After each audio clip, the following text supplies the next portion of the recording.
បងដីមិនខានម៉ែចាំជានិច្ចម៉ែអើយកុំភ្លេចម៉ែត្រង់ជានិច្ចកុំឲ្យព្រួយបានក៏ល្បិចសត្វត្រូវបោកមកយើងចាត់រួបប្រមាណ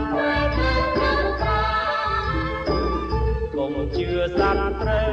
ថាស្រឡាញ់យើងដោយស្មោះស្ម័គ្រណាបងប្អូនស្រីម៉ែត្រូវមានមីម៉ែចង់ស្មារតី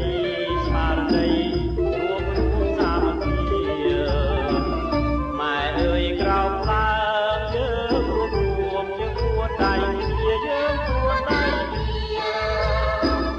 ម៉ែអើយក្រោមឡើងយើងតែនាំតែកម្ពុជាឲ្យជា